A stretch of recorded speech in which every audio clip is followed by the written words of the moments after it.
You ready? We're starting. I'd like to call to order the public hearing for the school calendar holiday waiver pursuant to Public Act 96-640 for Lake Forest School District 67. Madam Clerk, may I have a roll call, please? Mr. Anderson? Present. Mrs. Fisher? Present. Mr. Julian? Here. Mr. Pendersky? Mrs. Rose? Present. Mr. Schuler? Here. Mrs. Wold? Here. Thank you. Dr. Griffith, the school calendar holiday waiver. Board members, this is a pretty rare event that we would have a request for a waiver on our calendar. It's a little convoluted because of some of the shifting changes in state law. And Andy Hendrickson, can you help explain that, please? Well, yeah, not too much actually, Dr. Griffith. I'm sorry. I know that the state is looking to shift responsibility to the Regional Office of Education and the Waiver Department, and that we've had waivers over time, and that we've had to renew them over time, and so that our waiver is up, and that we need to renew this waiver. We need to show that if we want to have attendance during a holiday, typically we need to show the state or the regional office now that we will, in fact, teach kids about the holiday and not just do business as usual. So that's the point of our waiver. Yeah, board members, years ago, Illinois passed legislation requiring that all school districts observe state holidays. Roman Polanski Day. Roman Polanski? No. Casimir Pulaski Day. That's the wrong Pulaski. Right. Casimir Pulaski. Okay, I've been to the Casimir Pulaski Museum in Savannah, South Carolina. I apologize. The Casimir Pulaski Martin Luther King. Yes, those are all holidays. If we want to have school on those days, in the past we had to submit a 5-year request for a waiver to have school on on those days, and it had to be done with a waiver. We had a 5-year waiver. We renewed it one time, I think, or maybe even twice. So it's been like 15 years. The waiver process is coming to an end. The legislature has abandoned the need for that. It seems very bureaucratic. But they're not banning it until the end of next year, and then the regional superintendent office will be required to pick it up. But they're only going to pick it up for 1 year themselves. So if we want to have have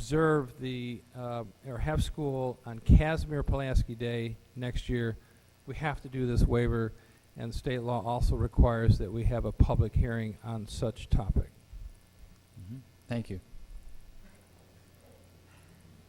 Casimir Pulaski. So, board members, are there any questions about that? This is merely a perfunctory requirement to fulfill for requesting a waiver of state law for observance of all state holidays. Typically, we do the Pulaski Day, and we also have school on Veterans Day some years. Veterans Day is another important one that we... Are there any other? Not that I'm aware of. No, because Okay. Columbus Day? we observe Martin Luther King Day. Yep. As a holiday. And President's Day. Yeah. We observe Columbus Day. Yep. Yep, there's another one. That's right. It's just a hearing, board members. This is an action item later on in the agenda. And Julia, I think that you would ask if there's any comment from the audience. Is there any comment from the audience specifically on the school calendar holiday waiver? Seeing none, can I have a motion to adjourn from the school calendar holiday waiver public hearing? So moved. Second. Second. All in favor? Aye. Aye. Opposed? Hearing none, motion carries.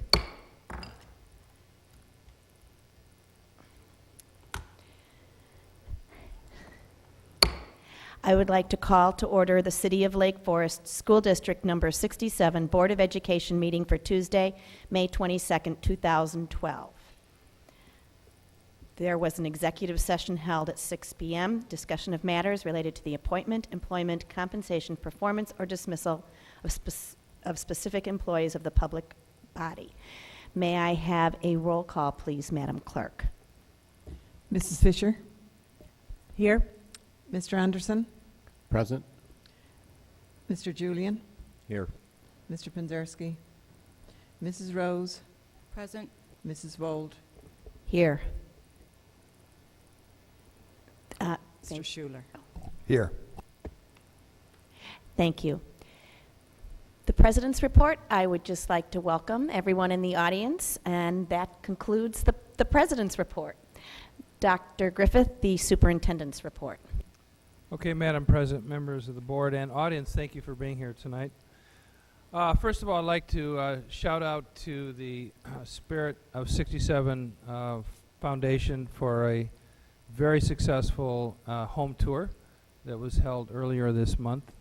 I believe the effort raised $63,000 in that area for the foundation. So it was a lot of hard work by a large committee. All of this benefits our classrooms going into the future. So many congratulations to the Spirit of 67 Foundation for that. I also would like to introduce the new LFEA, Lake Forest Education Association, co-presidents, Sue Christensen and Karen Dolan. Ladies, would you like to stand and wave? Thank you and congratulations to you for your new assignment.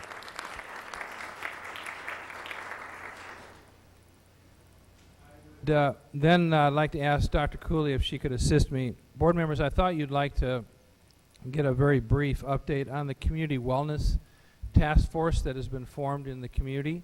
The sponsoring agencies for the wellness task force are going to be the Lake Forest Hospital, the Northwestern Lake Forest Hospital, the City of Lake Forest, and District 67 and Districts 115. But there's many other people, agencies involved, in, including now I think Lake Bluff has been added to it also. So Dr. Cooley, could you give us just an overview of what's, this is a new initiative in our community. Yes, it is a new initiative, and we've been meeting since early March at Dr. Griffith's direction to look at what is happening in the community around our resources that promote and support the mental health of our youth. After the tragedies at the high school, there was a lot of concern in this area. There continues to be, and you know, with heavy hearts, we look at this situation, but yet we can't let that be a barrier to really examining what we might do in the future to prevent these kinds of things. So a large task force has been meeting several times. There's been small groups, subcommittees from that task force that have met as well, and it was agreed early on that we would be looking for the opportunity to have an expert help us assess the current resources we have in the community, and then have a mental health expert examine and look at those things and make suggestions, rather than all the people in this room, as an example, deciding, well, let's do this, let's do that, let's do these other things, because we do have some fine organizations that are represented, like CROIA, LEAD, and so forth, that are bringing a lot of resources to the community. So in addition to the ones that Dr. Griffith mentioned, all of the schools will be represented at an event on June 7th, where Johns Hopkins University is bringing in a facilitator at our request. There'll also be a presentation by Dr. Mark Reinecke, who is from Northwestern's Feinberg School of Medicine and clearly a national expert in depression and suicide, who will help us start this assessment process. Beyond the schools and the municipalities, Lake Forest College will be represented, the ministerium, all of the private schools are sending individuals, and we'll have some Lake County mental health officials there too. Potentially Lake County State's Attorney, the coroner, and so forth will be with our police department. So at that event, we'll be creating an inventory that Dr. Reinecke will later compare to what he sees as best practice and cutting edge in this area, and then each entity then will decide, is this an area that they would like to expand, take his recommendations on, and all that kind of thing. So I'm very encouraged that it's a process that's quite thorough and will benefit the community in a number of ways that hopefully will carry us in better stead into the future.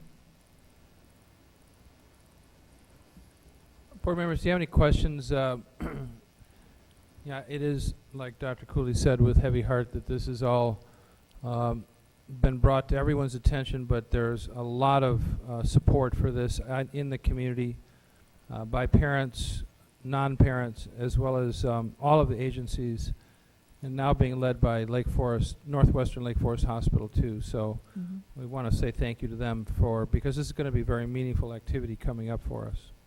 Yes, I could add that the Village of Lake Bluff and the City of Lake Forest really underwrote the expenses for the Johns Hopkins facilitator, and Northwestern Lake Forest Hospital is covering the initial costs of Dr. Reinecke. Those are significant contributions to this effort, so we thank them. Also, on June 7th, we are going to have approximately 100 people representing all these organizations, and thank you, Dr. Griffith, for mentioning the parents and students that will be there as well on an invitation basis. But any community member can provide some input, and you see at the bottom of this invitation, and we're going to put this out in a number of different ways, there's the ability for anybody to provide input through that email address there that they can confidentially provide information that Dr. Reinecke will include in his assessment. So we would encourage everyone to do that. I just had one question. First of all, I think it's a wonderful effort that you've made, and the superintendent and everybody, and it's really a tremendous service to the community, so thank you. One of the earlier forums, I think at Gorton, there were also representatives from some of the faith-based groups, and I just noticed they weren't here, but sometimes they can have things to contribute in this area also, obviously. So. No, I'm sorry if I didn't say that. The ministerium, it represents all the different faith-based groups in Lake Forest and Lake Bluff, and they clearly are going to have a good contingent. I actually got some information from them today, and they'll be sending 4 or 5 individuals who will be bringing that information back to the group. The other thing related to the event at Gorton, we're going to have a separate event for mental health professionals and social workers and all of those kinds of people that currently support the youth in our communities, and we're going to get a little different information from them. This event's going to be about our own, Lake Bluff, Lake Forest, Knollwood kind of resources, but we're going to have in additional ways. This is the beginning of a process right now, but thank you for mentioning that. Thank you. Julie, I apologize for not bringing this up with you earlier, but I became aware of an organization that's not-for-profit called Rainbow for All Children. It's not for profit. I have nothing to do with it, so I have no interest in it. I'm not, I can't vouch for the quality of it, but they train counselors, at schools, for one example, on how to deal with crises and problems with kids from at home and at school. Have you ever heard of it? I'd have to double check our list. That sounds vaguely familiar, although there are a couple organizations that use that in the title, so I'd want to make sure that's the same one. But we've had so many different organizations like this reach out to us, and we will be inviting those to come to a separate event to provide some information. The high school had a relationship with Dr. John Yoakum, who actually spoke to the community, all of our faculties, and some student groups as well, who actually did some training in that the District 67 social workers and psychologists attended as well. They call it gatekeeper training. It's a risk assessment. They actually, he did a brief assessment or brief gatekeeper training for any faculty that chose to attend at the high school, but then he did an in-depth training at Corolla for these other mental health professionals that are right in our buildings. But I think that we'll be doing more of that. Maybe I'll just give you That'd be a great. copy of the materials. You could just put it in the mix and see if it's somebody you might want to use. Appreciate that. Okay. Thank you. I just also wanted to add a note of appreciation for the many people that worked very hard, I'm sure, to put together this program, which really draws on so many aspects of our community. I'm sure for the youth in our community who are troubled and struggling, it must be some source of comfort to know that these resources are there, and hopefully they'll be publicized and in a way that can benefit our entire community. Just thank you to everybody who's not just on the organizing committee, but who put any effort into putting this together. Thank you. Thank you, Lori. And I guess I could mention locally, Elizabeth Nemekis has not only been on the task force, but also on our working group that is planning the events. And she, along with Linda Ganchert from the high school and Kate Amaral from that represents the parent groups in Lake Bluff, have been very involved and very critical in helping us do this right. We appreciate that. Thank you. Okay, thank you, Dr. Cooley. And then board members, just a reminder that Deer Path Middle School graduation is 1 week from tonight, May 29th. It'll start at 5 o'clock, and it has historically finished right at 6 o'clock. So we anticipate that will not change this year, and would encourage all of you to join us for what would be a celebration for the end of the year with our 8th grade right here at Deer Path Middle School West Campus. That concludes the superintendent's report. Thank you, Dr. Griffith. That brings us to public participation. Is there any member of the audience who would like to address the board? Yes, sir. Would you please state your name and address and approach the podium? Yes, please. And limit your comments to 3 minutes. My name is Carlos Cardona. I'm a Apple Certified IT Specialist. I'm glad to see you all have the right computers. I can help you fix those later if you'd like. Although I don't know, after my comments, you'll see. I have girl-boy twins at Cherokee Elementary in the 1st grade, and I'm here to discuss the current destruction of Cherokee Elementary as a neighborhood school by the elitist Mandarin program, which has turned it into a busing school where kids from the community don't walk or ride their bikes and don't have neighborhood friends for play dates. I understand that there are 9 enrolled in kindergarten from the neighborhood for next year, and it will be very sad for them to only have 9 friends to go through 5 years of school with. Now, don't get me wrong, I was born a Spanish speaker, and my kids are enrolled at Language Stars, studying Spanish, a language that, especially according to recent news reports, is America's 2nd national language, and is much more likely to be of use to anyone, either personally or in business, especially with Latin America being so close. So I am very pro a bilingual education. Now, it strikes me, personally, as a ludicrous idea that a parent would think, from seeing their kid enter kindergarten, that they are destined for doing business in China, where many business people currently speak English anyway. Aren't they just as likely to be doctors or lawyers or computer programmers and never need Mandarin? I think the chances of their kid turning into an international business person in China is about as great as being struck by lightning and winning the lotto on the same day. Or maybe they're paranoid about the Chinese taking over the world of business. Regardless, my beef is not with the stupid choices of a parent. As a proud American, I wouldn't stand in the way of any American parent making bad choices for their children. That's what freedom means. But when their freedom threatens the quality of education my child gets, and when my child gets the mistaken impression that other kids have stepped up to the Mandarin program, and therefore that he's below them, and that's when my parental anger begins to rise. By the way, none of the promises to integrate both groups have been kept in the slightest way. There was a visiting author recently, and one of the parents had him over for dinner at their house, one of the ABT parents. Who were the kids who were invited to this dinner? Only Mandarin kids were invited. None of the regular students were invited to this dinner. I know it was a private home, but still, kind of rankles you, doesn't it? Now, this isn't the entire reason that the Mandarin program should end. There's really a much better reason. Where the money's coming from, the Chinese government.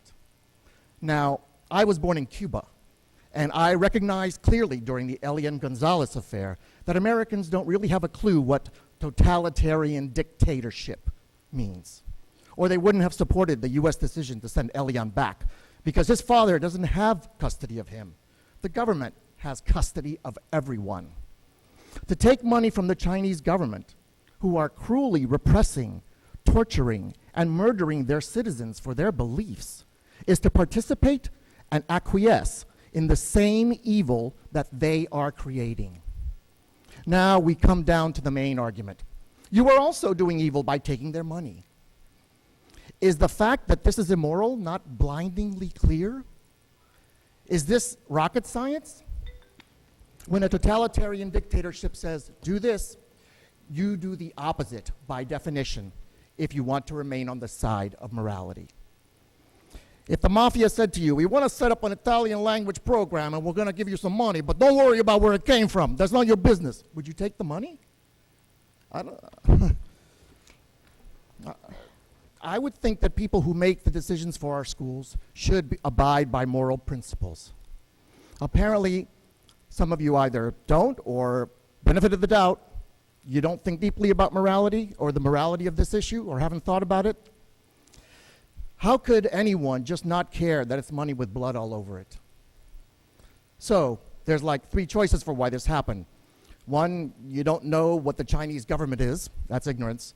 You don't care what the Chinese government is. That's immorality, or some combination of the 2. I'm not sure. Which is it? I'm really trying to understand why this happened. I recently asked Dr. Shin, our principal, about the Chinese government funding, and she said, oh, it's not funded by the Chinese government. Did she lie to me? Or was she ignorant of the facts? I don't know which. But if she did lie, shouldn't any school employee or official who lies to a parent be summarily dismissed?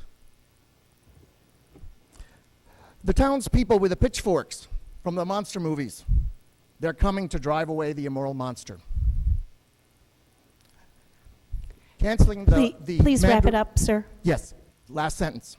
Canceling the Mandarin program is what you need to do in order to return to a moral point of view. And I say this as a, lifelong liberal and Democrat. And I don't understand why if I'm the only one who's ever said this to you, I'm kind of shocked as to why that would be. When parents ask you why you canceled the Mandarin program, say it was immoral. Thank you. Thank you for your opinion. That brings us to our reports, the Lake Forest Consortium for Environmental Leadership. Dr. Griffith? Okay, board members, Oh, I'm sorry. I am so sorry. We have someone else who wanted to participate in public. Yes. My name is Colin Robinson, and I live at 49 South June Terrace. I'm in 5th grade 2010. I was bullied, and in spring 2011, my bully apologized to me. Now I see him sticking up for other kids, being a good, positive bystander. In November, there was a lot of changes, and for me, these were positive changes. Before there was a leader in the school that did not even say hi to me, though he should have known who I was. This year, I have positive teachers that I enjoy. There are they say hi, and they are really fun teachers to be taught by. I went to a bully prevention with Croya 2 weeks ago, and heard other stories that were not as bad, but some were even worse, that were heartbreaking. One of the solutions that my other peers and Croya members discussed was ways to get to know other people. One of the solutions was that when we learn how to communicate with other children and stuff, and talk to people, is that we would get cards or candy or something, different colors, and then in homeroom or something, you would get those colors, and then the next day you would sit with certain people at a lunch group, and you would do that once a week, and then you would know all your fellow peers. I also recommend to go see the movie Bully if you have not done so yet. Also to watch Bullied to the Silence. Thanks for listening. Thank you very much for taking the time to come and talk to us. His name is Colin. Can I ask, Colin, that was great. It's real nice to hear from you. It's great to hear from the students. And it's a hugely important topic. Can I ask, this is a great format. We all like hearing this. What other formats are there for Colin and other kids, his peers, to share these ideas? Because, as we all know, they have some of the best ideas at the student level.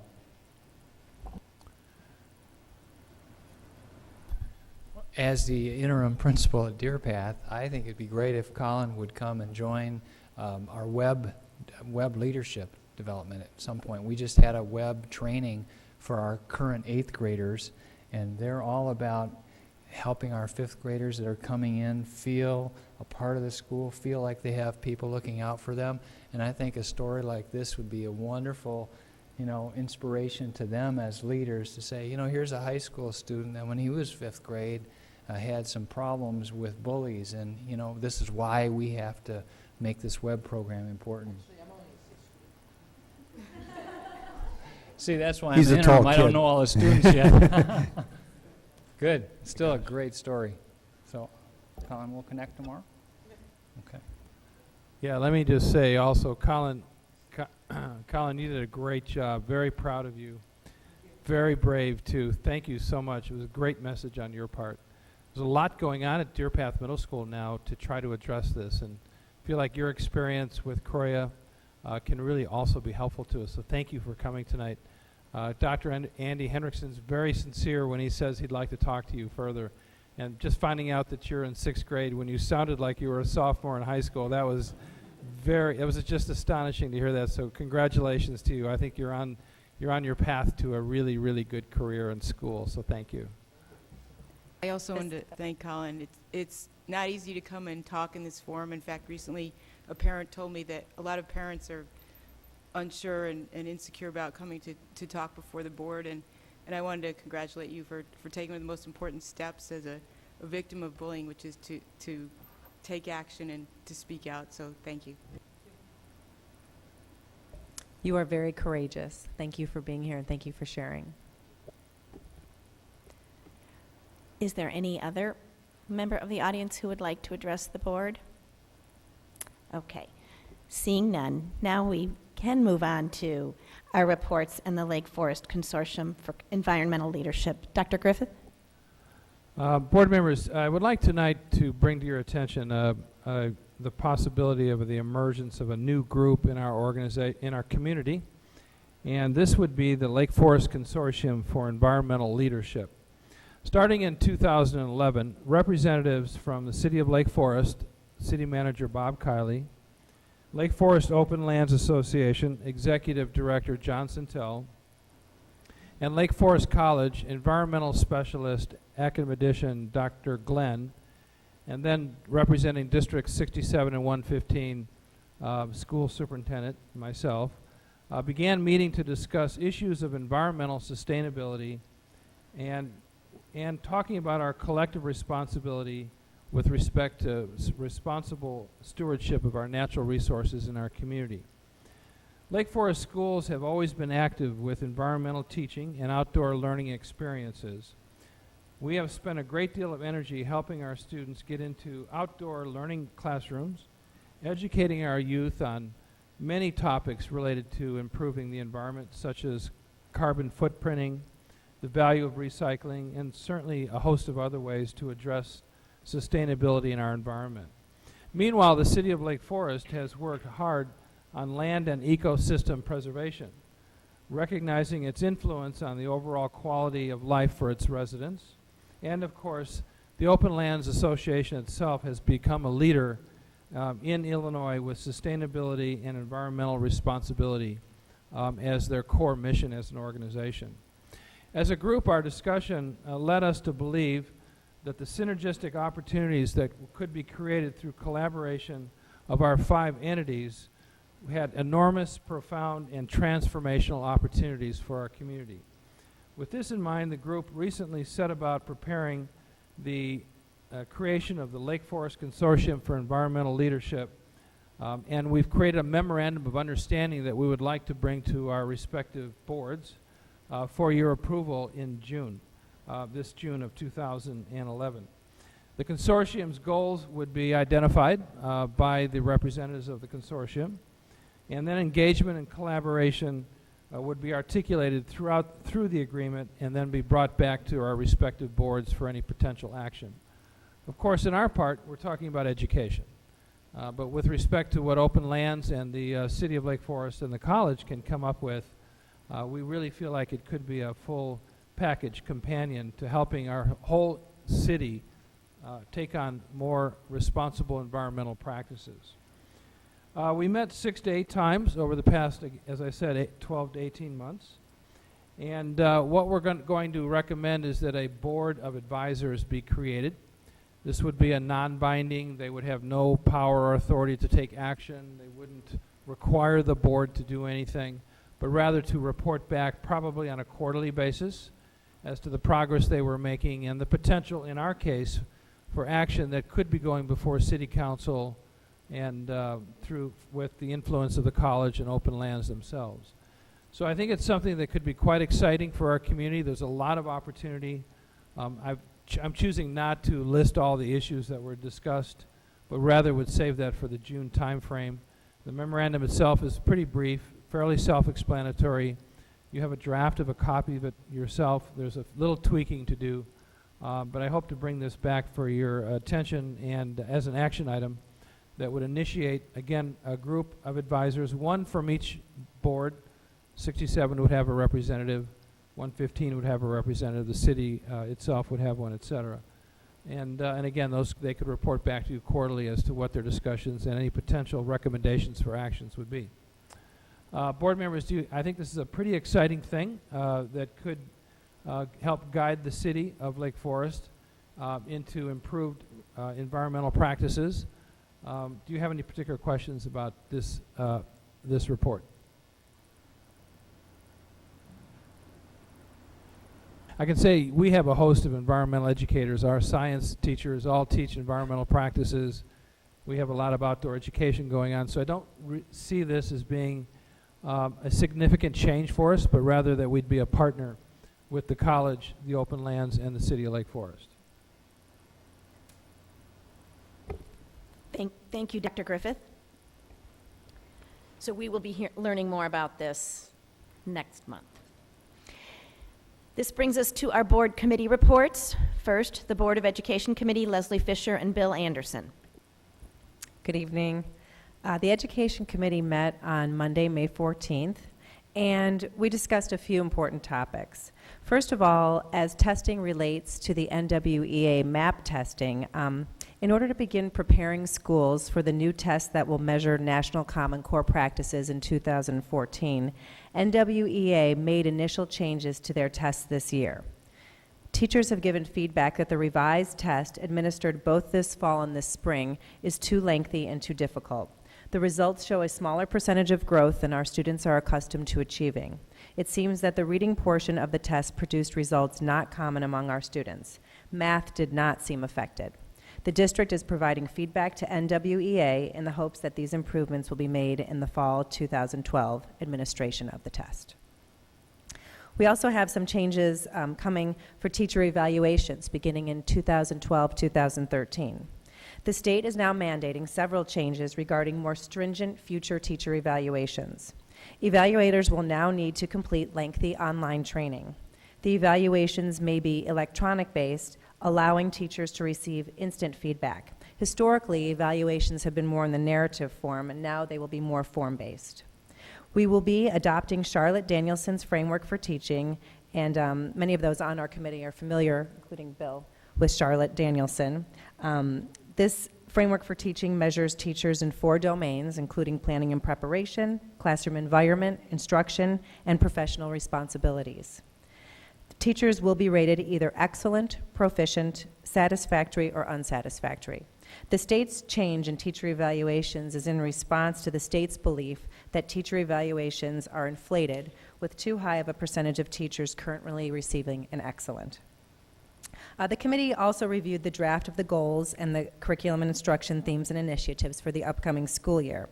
In addition, we engaged in a dialogue regarding our takeaways of catching up or leading the way as they relate to our district, and found the book very worthwhile. Summer curriculum projects, we reviewed the various projects that our staff members will be working on this summer, and it is estimated that 40% of our staff will participate in summer curriculum work. Finally, Dr. Henriksen shared an update on the CUBE or the C3, however you've heard it referred to. He shared that the need, plans, and feasibility of the C3 project are being considered by board subcommittees.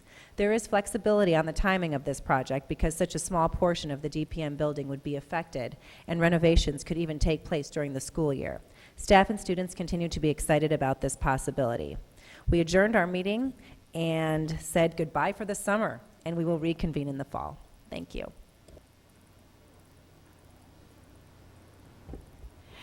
Thank Leslie, you. I have a question for you. Yes, On the Rick. teacher evaluations, is there well, I don't think there is, but could there be an opportunity for parents to be involved with evaluations, students to be involved with evaluations on an anonymous basis? I think I'm going to direct this to Andy.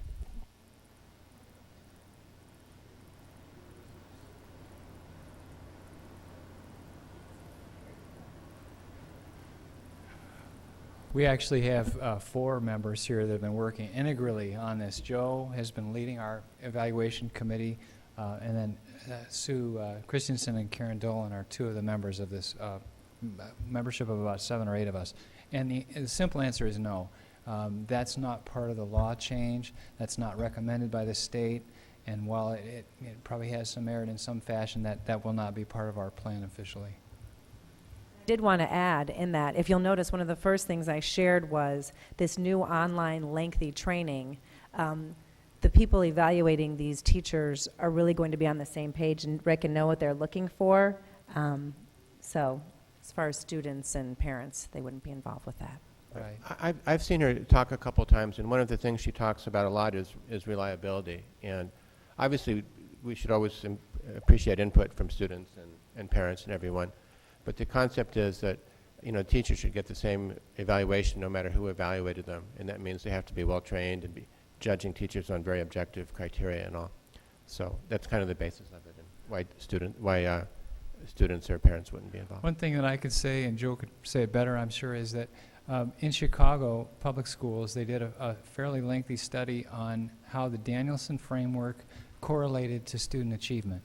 And they looked at the students that were achieving in specific teachers' classes as then a correlation between how those teachers were rated on the Danielson model, and they found a correlation between student achievement and the ratings of these teachers. The higher the rating, the higher the student achievement.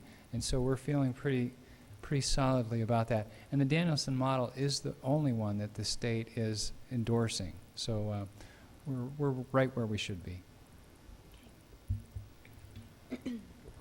Yep. Thank you. And thank you, Rick.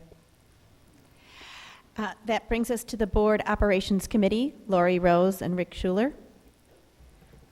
Our Board Operations Committee has not met this month. I'd like to note that there are several items on tonight's call which typically in the past had been reviewed by the committee, items such as bids and food service. Unfortunately, our committee did not have the opportunity to review them. They are before us tonight, and I understand we have Carol White, who's our guru in things operations, to answer specific questions, and hopefully she'll be able to help us in our dialogue on this. Thanks. And a number of those, Lori, a number of those items were reviewed by the Finance Committee. That brings us to the Board Finance Committee, Jeff Pendersky and John Julian. Yes, the Finance Committee did meet on May 10th. At that meeting, Alan Albus presented fiscal year 2012 goals, an update, and the goals for financial excellence included building negotiation models both for the preparation of the LFEA certified negotiations that are currently underway, as well as the negotiations model for the support staff negotiations, which are also underway. Also, Alan presented a completion of an assessment that makes recommendations to the Education, Finance, and Operations Committee regarding future participation in the NSS-ED, and Jennifer Hermes reported that the negotiation models for both LFEA and SEIU have been drafted, and Alan reported that the steps are in place for a smooth NSS-ED transition. Jennifer also announced that current contracts are at the end of negotiation for a number of contracts, which I see in our agenda are going to be acted upon or asked to be acted upon later in the agenda, and I'm sure we'll get some details on those contracts later in tonight's meeting. And lastly, Dr. Griffith presented a brief update on the C3 project, which, as you know, is the reimagining of the space at the far east end of the building at Deer Path. It's currently undergoing conceptualization. Our next meeting, as a matter of fact, will be in that space, although I don't recall what the date is if we've set a date at this point, but our next meeting will be there. So that'll be interesting to see what kind of space that is what kind of space that is to work in. That concludes the report for the Finance Committee. Thank you, John. That brings our district committees, in which we act as the role of liaisons. The North Suburban Special Education District, Jeff Pendersky, is not here this evening, so there will be no report. The Illinois Association of School Boards and EdRed, Bill Anderson. Just a brief report. There's a lot going on, I think, with this topic that people may have read about it, with the topic of pension reform for Illinois schools. And just to say right now, I guess it's very fluid and going through the legislature, so there's nothing really specific to report, but maybe in the next month or so there will be, but likely to be some sort of pension reform this year. Thank you, Bill. That concludes my report. Thank you. Professional development, Rick Schuler. Thank you. I'd like everyone to be aware that this summer, our administrators and teachers have planned many important professional development activities and curriculum revision projects that I think will have a fairly impactful, or have a big impact on our students in the upcoming school year. To highlight a few things, in mathematics, 5th, 6th, and 7th grade teachers will participate in the Agile Mind Regional Workshop hosted at Deer Path Middle School on August 8, 9, and 10 in preparation for using the Agile Mind program with core students in these 3 grade levels. Representatives from grades K through 8 will revise the district math curriculum to align with Common Core standards and create new assessments for 2012 and 2013. In language arts, representatives from grades K through 8 will revise the reading and writing units to incorporate the new emphases of the Common Core, and teachers in grades 3 and 5 will receive in-service training on the Being a Writer program. In science, consultant Ann Reichel will assist grades 1 through 8 science teachers in a major Common Core curriculum revision. In social studies, 4th grade teachers will collaborate to further develop caravans, an integrated unit.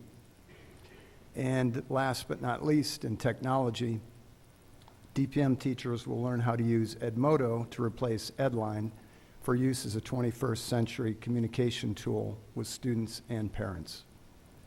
And according to Andy Hendrickson, at least, there are 25 other projects occurring this summer. We will have an update again in the fall. Thank you. Thank you, Rick. The Spirit of 67 Foundation, I just wanted to affirm, as Dr. Griffith mentioned, really culminated the year with a fabulous home tour, raising over $60,000. Prior to that was the grants reception that was held on April 25th at Eloa Farms. And I would like to read the list of grants that were awarded, because I think so often we hear the names of these programs, but we don't really know that they are funded by the Spirit. So I will try and read them rapidly. Under Fine Arts, we have the Fine Arts Enrichment Program, the Commissioned Band Project, School Art Gallery Walls, and stage boxes and flip forms for the Deer Path stage. Under Wellness, we have the Norm Erickson Deer Path Middle School outdoor education equipment. Under Language Arts, the Spirit sponsors the Visiting Author Program, and the Elaine Buckhart grant went to the Fountas and Pinnell Leveled Literacy Little Books. Under Math, we have Tier 2 Math Intervention Funding. In Technology, the Spirit funded iPads in the classroom for kindergarten through 2nd grade, smart boards for math, 6th grade a science iPad, a netbook grant for 3rd and 4th grade, help with the netbook one-on-one implementation and teaching with digital technology. Under social studies, the Spirit sponsors cultural fairs. In science, embryology, and ProScope handheld digital microscopes. In world language, the Spirit purchased large world language symbol cards, world language signage for our schools, Mandarin immersion K-1 supplemental materials, and supplemental Mandarin materials for grades 3 through 8. Under social and emotional development, the Spirit helps fund part of LEAD Parent University. Under character education, anti-bullying bucket filling program, Model Me Kids DVDs for social skill development, and the Sheridan Playground Pals program. Under miscellaneous, the Kreischer Kids Fund is a family assistance program that is definitely needed in times of economic difficulty. The Spirit's motto is every student, every school, every day, and I think the list of grants really demonstrates their motto. So, thank you. That concludes the Spirit of 67 Foundation report. Are there any other committees that met that board members would like to report? I have a report from the CCC. I beg your pardon. It's okay. It's very redundant of Rick Schuler's report, so I'll be very brief. The CCC, under the guidance of Annie Henriksen, once again, met on May 22nd of this year. And as you've sort of heard, Edmodo was approved as a replacement for Edline for the parent-teacher-student communication tool. And Edmodo offers an intuitive platform that gives students and parents more information than they currently have. The parent meetings were well attended, and the tool has been well received in the community. And personally, I think this is a great step forward, and we look forward to seeing the implementation following the training. Second item, you've already heard about Agile Mind, grades 5, 6, and 7 for core math students. The pilot has been very successful. And finally, Glencoe Math 2 will be used for the 5th grade Explore Math students. Teachers have been using Glencoe Math 1, so this is an extension of our good experience with the Math 1 program. This concludes the CCC report. Thank you, Lori. Now, are there any other reports? Seeing none, we will move on to our recommendations. The first is the adoption of a resolution for the approval of the calendar waiver. Dr. Griffith? Okay, board members, as previously outlined by Dr. Hendrickson, pursuant to Public Act 96-640, the Board of Education is required to submit a waiver if it intends in future calendar years to have school on one of 5 school holidays.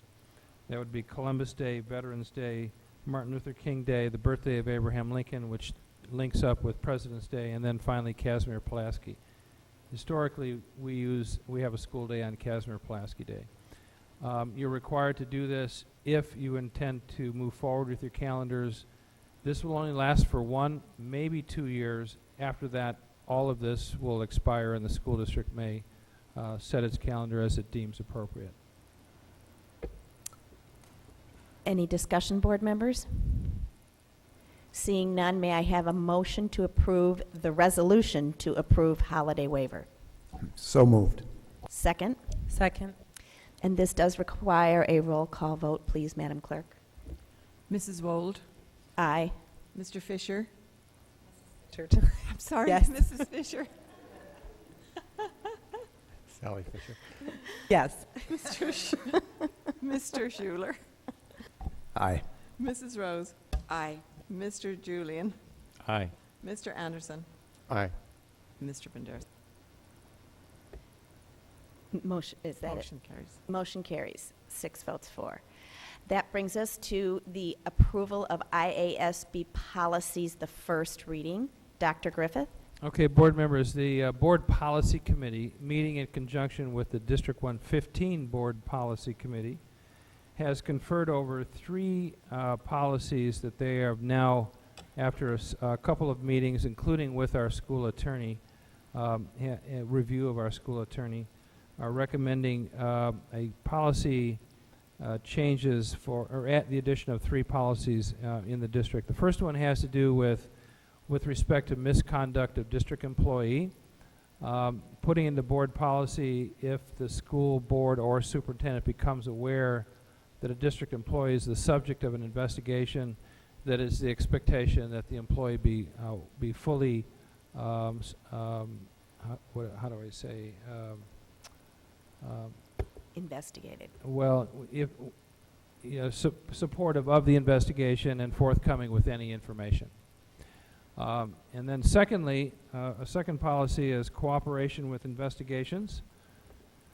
Well, the first one, let me backtrack on this. This actually does help the school district. It's such an unusual occurrence, but should there be any criminal investigation of any kind, then there would be a policy in place that would guide the administration and the Board of Education with how to conduct that investigation. Secondly, cooperation with investigations, which is a second policy. It would be a requirement of any employee in the district. And then finally, in a much more complex way, is a general policy recommendation for all personnel with respect to the treatment of social media and electronic communications. And this has to do with the treatment of anything having to do with MySpace, Facebook, Twitter, etc., with respect to employees and what their expectations are for proper treatment of those various social media. It is a 4-page policy. This would be a recommendation from the policy committee for approval tonight on first reading. And then, depending on what your questions are, modifications can be made. The policy committee could meet again, and then in June, hopefully, we would bring a conclusion to the 3 policies by bringing them back to you for second reading in the June, I think it's 24th or 26th meeting at the end of June. And then these policies would be incorporated throughout the district and communicated to all employees. So again, board members, this is just first reading. This does not mean they're being adopted. It means the board is reflecting its intent to adopt these at a subsequent meeting. Do we have any discussion? I just wanted to point out that particularly with regard to the third policy on social media, that as a committee we strongly discussed that as the technology evolves, we'll closely monitor this policy and revise it as needed, not only from the point of view of the state and the legal standards, but our own school culture. Very good point, Lori. The first 2 policies, I think they're short, and we spent 3 meetings discussing them, and I think really spent a lot of time on the specific words. But the social media policy is really, at some point we're going to have to jump in and then recognize that every year we're going to need to review that and make sure we're staying on top of what's happening in the world of social media and electronic communications. Will these be posted on the website? Yes, once they're adopted. Okay, so once they're adopted. All right. I would like to add, board members, that Cornelius DeBose was extremely helpful to us with respect to the social media and electronic communications policy. And then our school attorney was active in also helping the board, not only with that policy, but with the how to conduct an investigation, what the expectations are for misconduct should a criminal investigation occur, as well as the policy on cooperation with investigations. Any further discussion? Okay, so this will be a motion to approve first reading, and we will have a second reading at our at our June regular meeting. May I have a motion to approve the first reading of the 3 recommended policies? So moved. Second? Second. Roll call vote, please, Madam Clerk. Mrs. Fisher, Aye. Mr. Schuler, Aye.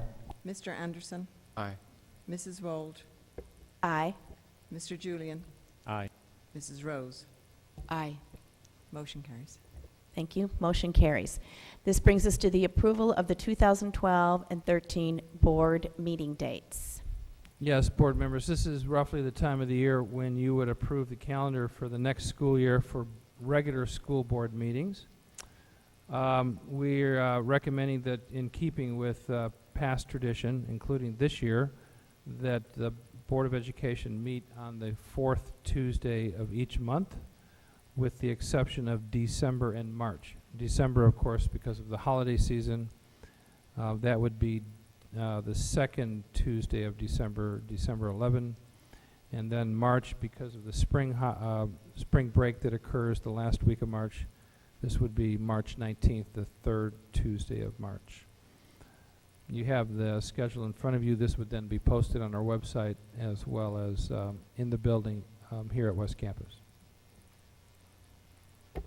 Any discussion? May I have a motion to approve the schedule of regular meetings for District 67? So moved. Second? Second. All in favor? Aye. Aye. Opposed? Hearing none, motion carries. This brings us to the approval of the school maintenance grant application. Dr. Griffith? Yes, board members, this is a grant program that's established in the state of Illinois, and if we make application upon approval of the Board of Education, we would be eligible for a $50,000 grant to support our maintenance efforts.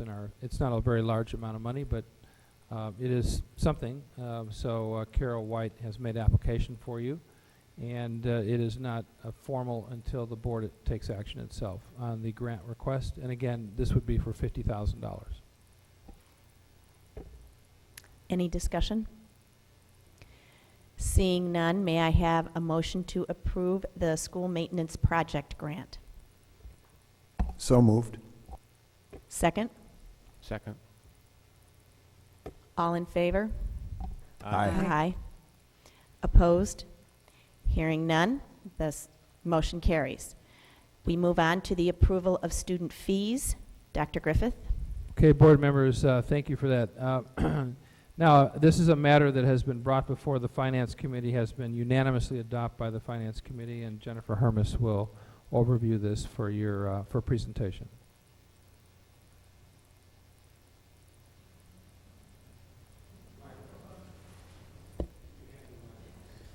So sorry. Boy, if you give her a stage. It's almost going to be a real short report after I get the microphone, but basically the finance did have discussion and has recommended no increase in general fees for the 2012-2013 school year. We will adjust any fees that are a pass-through, such as gym uniforms and things like that, at cost accordingly. In addition, we have expanded the netbook fee to grades 7 and 8 because we have to parallel the expansion of that program to 7 and 8 for next year. With the implementation of the netbook program, we have removed the calculator fee, as the students will no longer be required or need a calculator with the netbooks. So those are the only highlighted changes. Thank you, Jennifer. Any discussion, board members? Seeing none, may I have a motion to approve the student fees for 2012 and 2013? So moved. Second? Second. A roll call vote, please, Madam Clerk. Mrs. Wold, Aye. Mrs. Fisher, Aye. Mr. Julian, Aye. Mrs. Rose, Aye. Mr. Anderson, Aye. Mr. Schuler. Aye. Motion carried. Thank you. Motion carries. Finally, next, the approval of the food service contract renewal. Dr. Griffith? Thank you. Thank you, board members. Board members, again, this is a matter that's been reviewed and unanimously supported by the Finance Committee. No change in service at this time, but rather an extension of another year with Quest Food Management Services for our food service program. We've had freezes in place for the previous 2 years. This would be with a 3% increase. Jennifer, do you want to if you can get a hold of that microphone, do you want to comment on that? The only comment on that is we do solicit input from the schools, not only from the principals, but with the help of Ann Whipple through the APT. And any feedback that people have in regards to the food service program kind of does funnel up its way. I'm pleased to report that in the last, I think, 6 years or 7 years, we've received no negative reports or feedback. So we're very pleased with their service. Yeah, let me say on that, board members, we have a food service committee. This matter, their services are reviewed on a regular basis when they do meet. This is their topic of discussion. We've really gotten a great report back from the food service committee about the service, the quality of food. It is monitored by our committee. I just think overall this is really an excellent operation, and with the level of satisfaction we've had, there's been a freeze in place now since 2010-11. The finance committee is endorsing the 3% increase. Could I just ask a question? Is the food service committee, is it parents or teachers or board members or? Yeah, it's a parent committee. Ann, Ann is our liaison as is always to our parent groups. Ann, do you want to say something about that? Certainly. It's put together through the APT, and parents give their feedback on a quarterly basis, but they also just monthly, if they have things that they want to share with Ann Simons, who does a beautiful job, they do that, and she is extremely responsive. And then I know the principals also give feedback on a relatively regular basis, and anything that the staff suggests, she's always responsive to that. So not in a formal way, but certainly the parents are in a very formal way.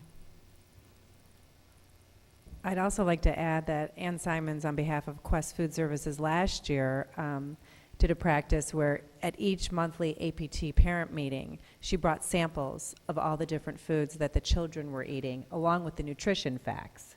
So that was very, very helpful for all the parents to taste and to see. I want to add, I think they've provided some of our board meals as well, so we've had an opportunity to taste it. And I also have a question for Jennifer on the material that's in the packet. Under financial, there are three, we don't really have a contract, we have a sort of letter here, and it's two identical expenses of $25,296, and then a third item which indicates how profits would be split.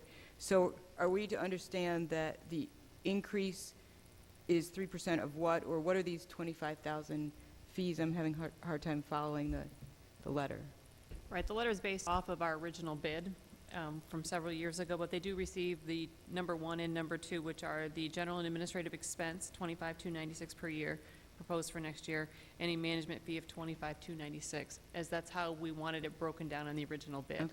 In addition, should the district profit exceed $75,000, then we'll split that evenly. We've never hit $75,000. I guess that's the carrot, perhaps.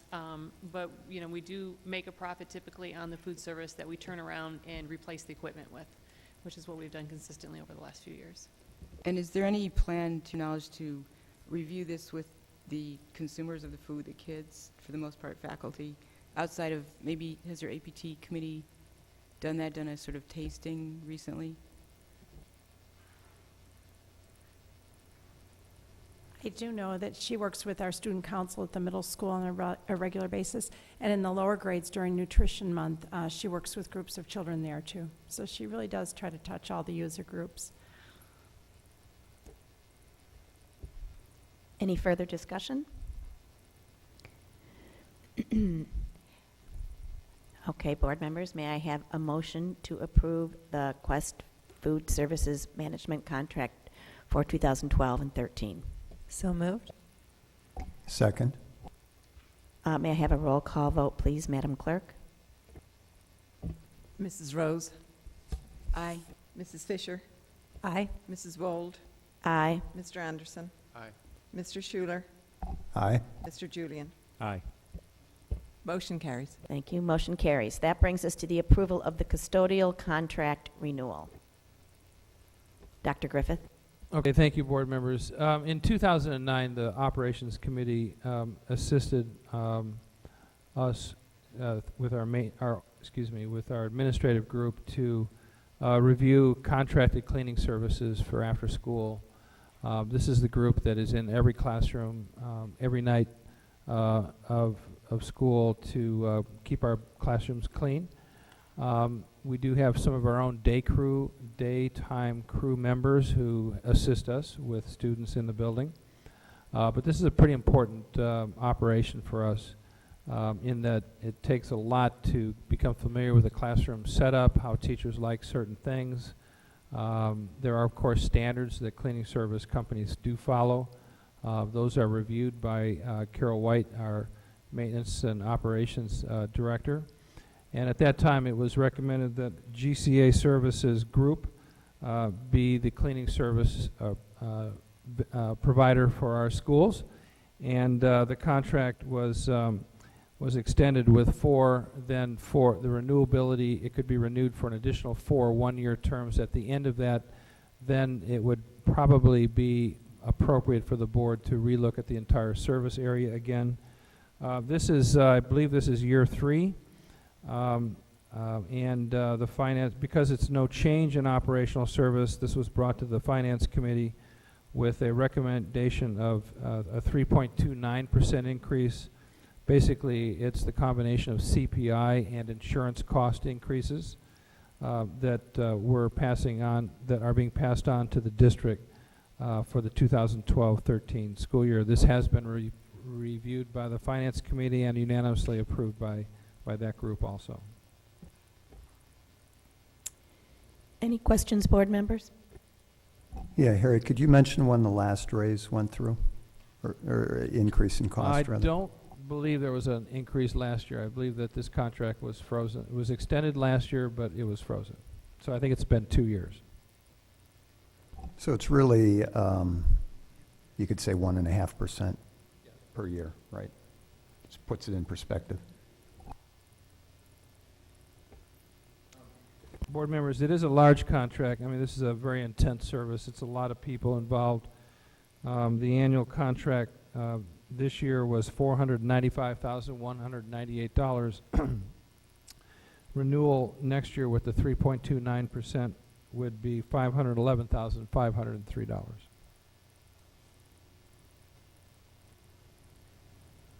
Any further discussion? Seeing none, may I have a motion to approve the waste management contract? Oh, sorry.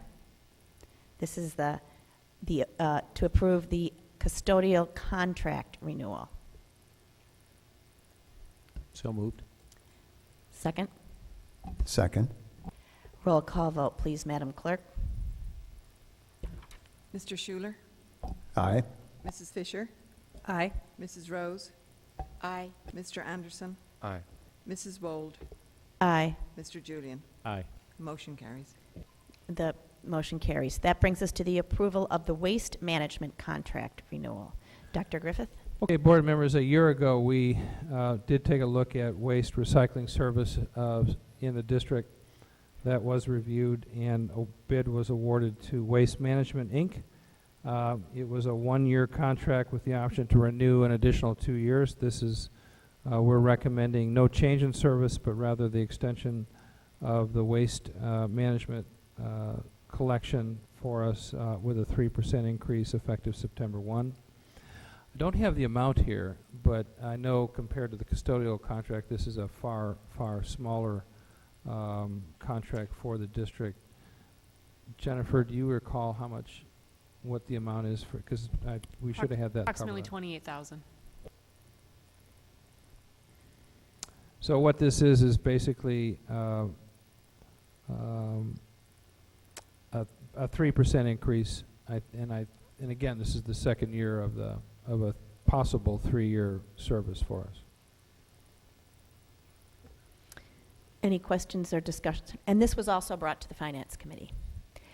Any discussion or questions? Seeing none, may I have a motion to approve the waste management contract renewal? So moved. Second. Second. May I have a roll call vote, please, Madam Clerk? Mr. Anderson? Aye. Mrs. Fisher? Aye. Mr. Julian? Aye. Mrs. Rose? Aye. Mr. Schuler? Aye. Mrs. Wold? Aye. Motion carries. Motion carries. That brings us to the approval of the asbestos removal contract. Dr. Griffith? Yes, board members, it's become an objective of the Operations Committee and also the Board of Education to systematically start replacing floor surfaces that are become tired, worn out, carpets, for example, that were brand new, it seems like just yesterday with Project 2000, but here it is 2012. So we do have a lot of traffic in our building, we have a lot of students every day, and the recommendation is going to be to not replace carpet, but rather to go to tile surfaces. So rather than try to do all this at one time, we have a 5-year plan to start replacing floor surfaces over each of the next 5 years. When you do that, we do have encapsulated asbestos under quite a bit of our carpet surfaces, and so pulling up the carpet means that tiles will be coming up with them, and that will require asbestos abatement. It's completely safe. However, the protocol for removal is very intense. The district is required to hire an independent contractor, an expert in the field of asbestos, to monitor, to advise, to support the school district. This independent firm is not a contractor service, and the district has had a great experience and support over the years from one of the most recognized experts in the field of environmental asbestos protection, and that is a Mr. Jeff Camplin. And as always, Carol White works with Jeff. I know Carol's moving to the microphone right now as I speak, and I know that Carol works with Jeff. All asbestos-related projects, of course, are reviewed, recommended, and to us, and as well as monitored when we're doing asbestos removal. Again, it's very safe, but it's a very intense process. So tonight, what we have for you is a recommendation for what essentially will be our turn at removing more replacing carpet surfaces with a new tile in next year's budget, and with that comes asbestos removal. We have one contractor, NES, who has bid on the project for $122,900. And Carol, can you explain the scope of this?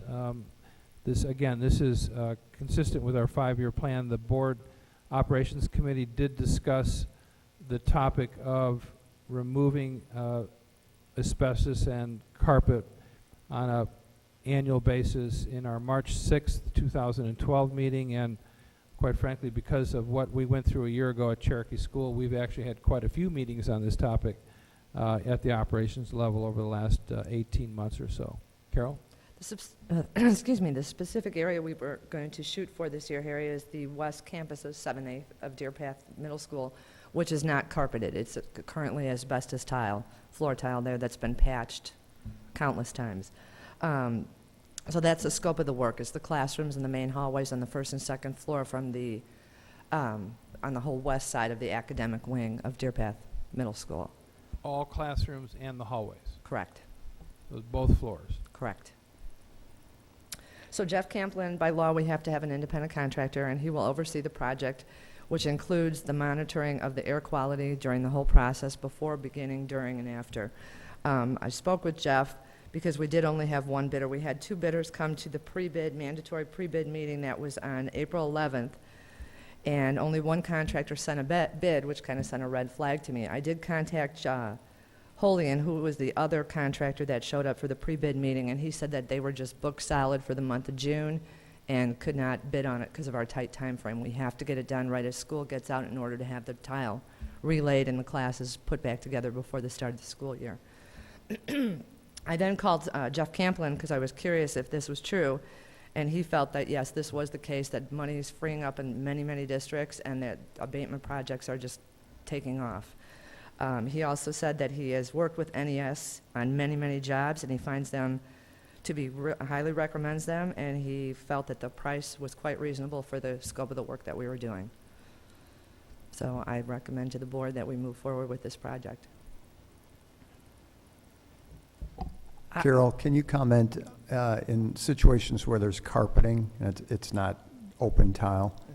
You know, the asbestos tiles are underneath, they're encapsulated, but can you just comment on why we're going from carpeting to tile?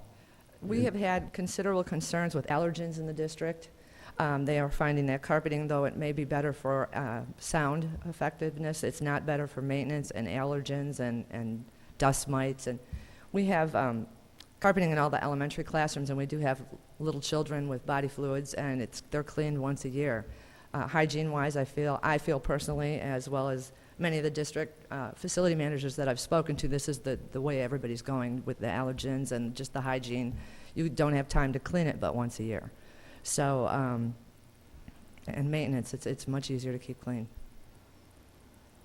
Carol, I appreciate the rationale behind it, and I also appreciate the fact that you want to begin this as soon as possible once the students have left the building, so that it is completed before they return. And although there's no fear of anything happening, the better the ventilation, the more time that passes before our students return, the better. And it's quite a large area, so to pull all the furniture out and get it cleaned and put back and the rooms cleaned, it's a big project. It's going to take most of June and July, and hopefully we'll be there early August, ready to go. Yeah, board members, ideally we would have had 2 or 3 or more bidders, but everybody wants to do their projects in June. Nobody wants to do them in August. We probably could have gotten more bidders had we wanted to go to August, but as you know, that would be push the project right up against the start of school. So it seems the most responsible thing for us, if in fact this is a good bid, that June is the optimum time.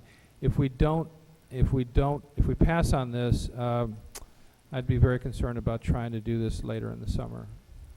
Well, also, Harry, we didn't accept the price blindly. We checked with a professional opinion and got the opinion that it was a good correct. competitive bid, even though it wasn't bid out. Correct. So I feel better about it because of that. And I did speak to Tim Holian, who was the other contractor that came through the walkthrough, and he said if you want to change your schedule to the end of July, early August, I am there. But June is just solid. It's solid. And part of July. The end of July is what they're freeing up time. Carol, I was wondering if you could address the issue of independence. You mentioned that Jeff Camplin, who I think is a very reputable contractor, has worked quite a bit with NES. I assume there's no economic or ownership or managerial relationship between those two entities? No, there's none. Okay. And also, I agree that given the time constraints we have and the issues we've had with asbestos, it's a good idea to proceed forward with one bid, but I feel that as a board in the future, we should look to have 2 or at least 3 competitive bids prior to commencing work on a project. And I know as Operations Committee we've talked about implementing asbestos removal in several other places, so hopefully we can get our schedule a little bit so we start bidding a couple months ahead of time. I wish there were more competitive bids as well, Lori, but it's not that we bid late. I think it's just that we just got on the calendar later than other people. It was just the way it went. Any further discussion? Okay, may I have a motion to approve the asbestos removal contract? So moved. Second? Second. May I have a roll call vote, please, Madam Clerk? Mrs. Fisher? Aye. Mr. Anderson? Aye. Mrs. Vold? Aye. Mr. Julian? Aye. Mrs. Rose? Aye. Mr. Schuler? Aye. Motion carries. Thank you. Motion carries. This brings us to the approval of the replacement of Everett switchgear. Yes, thank you, board members, for that. This next topic is something that's a little bit more of an emergency nature, and this has to do with water leaking into a major electrical vault, the heartbeat of the electrical heartbeat of the school. And Carol White has been very involved in doing some patching, but there really is some significant repair here. So, Carol, would you explain this to us, please? I would. Down in the electrical vault in the basement of the boiler room at Everett, there is a ComEd vault. Basically, it's a ComEd vault. We don't go in there very often. They frown on us going in there very often. It's a dangerous situation. You can have arcing power, and people can get hurt. So we did have a situation where we had lost power at Everett and weren't sure where it was coming from. So the staff from 67 maintenance staff did enter the vault and found the problem, reset the breaker down there, and then as they were leaving, discovered coming in the switchgear there was corroded conduit. On further investigation, we brought in ComEd, and they said that this was our issue, but it was the main power to the building, and that we had to get it done sooner. We would lose complete power to the entire building, and it's about an 8 to 10 week lead time to rebuild that switchgear. So we're keeping our fingers crossed that we make it through the rest of the school year. And they've discovered, they think it's an old catch basin where the old clay pipe has busted and is leaking into that conduit, traveling down the conduit into the switchgear below.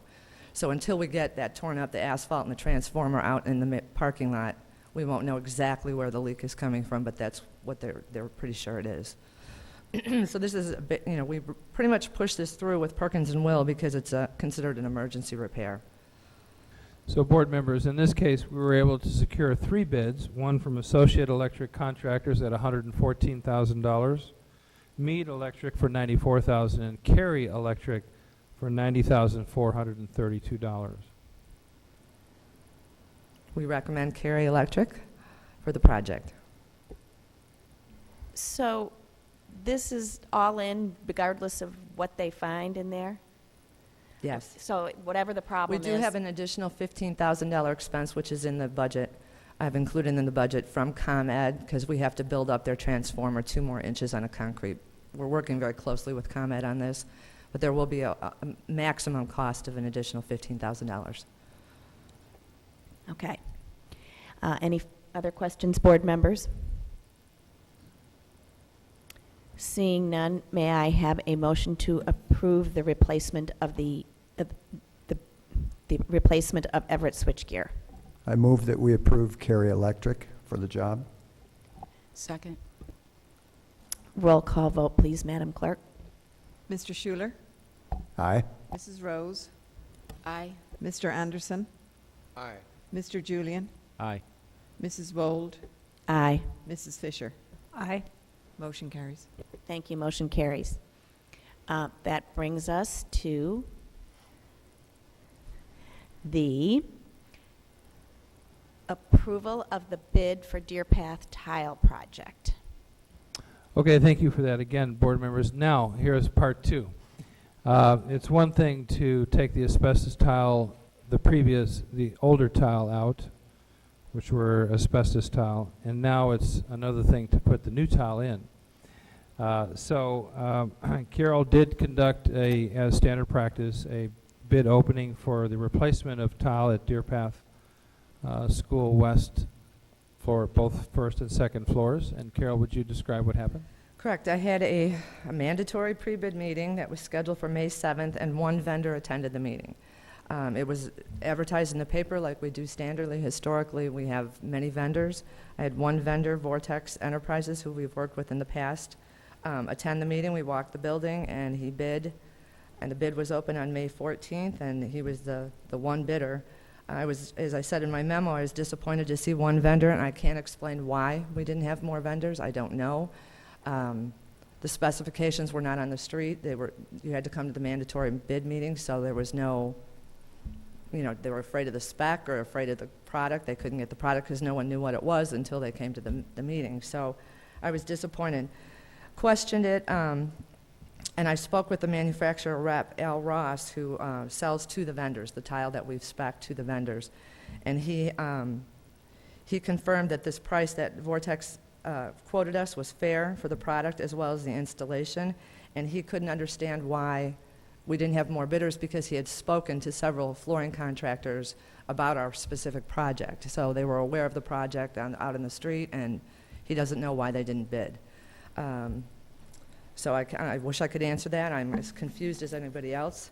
But I do recommend Vortex. We've worked with them in the past. They did our flooring project in 2000. They've done the flooring project we're second bidders, low bid over at the high school for their recent construction project, but the original low bid couldn't handle the project, backed out, so Vortex was the next low bidder and got the contract. So I highly recommend Vortex. I've worked with them in the past. They did the pilot program at Cherokee with the first grade hallway where we have the quartz tile that we piloted there. And they've done an outstanding job in every project I've worked with them and find them to be very reputable. Any questions, board members? I mean, I guess my only question was, since this comes after the removal of the tile, is there more time to get additional bids for this part of the project, or? No, not before June, the June board meeting, and by then we've lost the lead time on the product. You know, Carol, I wonder, I'm just surmising, because you do have an evaluation conducted by this Al Ross from Correct. Carson Corporation. Is that a Correct. different company than? Yes, he is the rep, I should say the distributor for the product, the quartz tile he supplies it to all the vendors. Whenever contract was bidding this job, would go to him, he's the only game in town. They would get the product from him. So he knows what the vendors are paying cost for the product. So I feel that he's qualified to speak to the fact that they're making a fair price, based on installation, and he knows the cost that they're paying for the product. So that's why I went to the manufacturer to find out if he felt this was accurate pricing or competitive pricing. Okay, and Rick, I think that's back to your point about cross-referencing back to whether this would be a reasonable bid with one bidder involved. Carol, how did we get the spec for this particular product? We piloted it through Vortex when we had the problem at Cherokee with the tile in the first grade hallways. Came to me with this product after we had tiled the first grade hallways. It's a quartz tile. It's just wonderful on maintenance, and I said, let's try it. So we tried it in the first grade hallway, and we found that it's very easy to, we use less material wax-wise, less stripper. It saves us money in that sense, in the maintenance sense. So we felt it was a good product. It wears well. The life cycle on that product is longer than the regular VCT or vinyl tile that we've used in the past. This project, both the removal and the replacement, is quite extensive. Do we have any, 10-year warranties or something like that on the product? 1 year. It's 1 year. 1 year?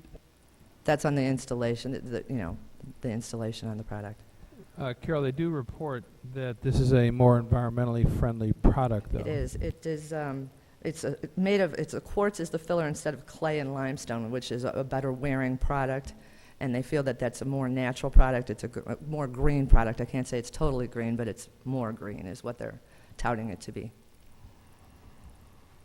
But it's held up really well over at Cherokee, and we really were pleased with the maintenance and care of the product. One thing I would say, board members, we have done business with Vortex Enterprises before, both in our district as well as at the high school, and they have been really a very responsible company. So it's not that this is a company we don't know anything about. They've done a good job in the past. And they've either been low bid or second low bid for most of our projects, so I think that says a lot too. Any further questions, board members? May I have a motion to approve Vortex Enterprises for the Deer Path floor tile project? I move that we approve Vortex Enterprises for the job. Second? Second. May I have a roll call vote, please, Madam Clerk? Mr. Anderson? Aye. Mr. Schuler? Aye. Mrs. Fisher? Aye. Mrs. Vold? Aye. Mr. Julian? Aye. Mrs. Rose? Aye. Motion carries. Thank you. Motion carries. Now, that brings us to the consent agenda items. We have the recommendation for a student expulsion. We have the approval of minutes of both a regular meeting and an executive session on April 24th, 2012. We have the approval of disbursements, payrolls, and financial statement from April 2012. Total April disbursements equaling $1,272,200, and total payrolls equaling $1,404,869, along with the April 2012 financial report. We have the approval of human resources items, including leave requests, the approval of new staff, the approval of retirements, and the approval of status changes. With regards to the disposal of audio recordings of closed meetings, we have none. Is there any item that a board member would like removed for further discussion? Seeing none, may I have a motion to approve the consent agenda? So moved. Second? Second. May I have a roll call vote, please, Madam Clerk? Mr. Anderson? Aye.